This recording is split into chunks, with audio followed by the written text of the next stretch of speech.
पहा, कोर्टाने ह्या SIT अतिशय चांगलं काम त्या ठिकाणी करते. सर्व जनतेचा विश्वास SITवरती आहे. आज जे ताब्यात घेतलेलं आहे ते पोलिसांचीच त्या ठिकाणी म्हणजे रणनीतीची आहे. ती व्यवस्थितरित्या त्या ठिकाणी पोलिसांची चाललेली आहे आणि 637 प्लस मोका याच्यामध्ये ही मला वाटतं मागण्यात आलेली आहे रिमांड आणि कोर्टाने ती दिलेली आहे. आणि याच्यात आणखी हे का परत मिळतं आहे, विष्णू चाटे यांनी स्वतःचा मोबाईल कुठेतरी बाहेर फेकून शेवटच्या 2 दिवसाचं संभाषण लपवण्याचा त्या ठिकाणी प्रयत्न केलेला आहे.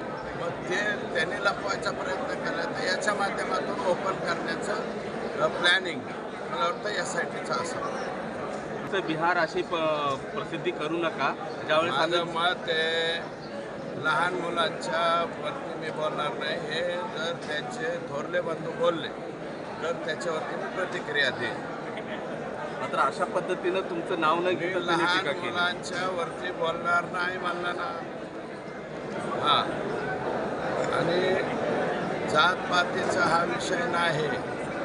हे गुंडगिरी, फाट अमाप संपत्ती गोळा करणं, लोकांचे दिवसा ढवळे मुडदे पाडणं हे थोडेच. संतोष देशमुखच्यापर्यंत तुम्ही आत्तापर्यंत आम्हाला जातीवादी म्हणत होते. महादेव मुंडेचं 15 महिने का सापडलं नाही. आणि आत्ता ज्यावेळेस DYSPकडे तपास दिला, जे लोक 15-20 लोक गायब झालेत ना परळीतून, म्हणजे ह्याच लोकांनी मारलेला आहे. तो सापडतील, कुठंपर्यंत पळत जातील.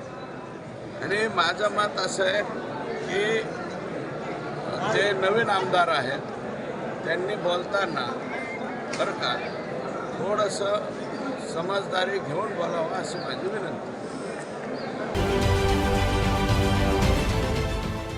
देश विदेशातील प्रत्येक घडामोडींचे लाईव्ह अपडेट मिळवण्यासाठी आता साम टीव्हीच्या सर्व सोशल मीडिया प्लॅटफॉर्मला लाईक, फॉलो आणि सबस्क्राईब करा.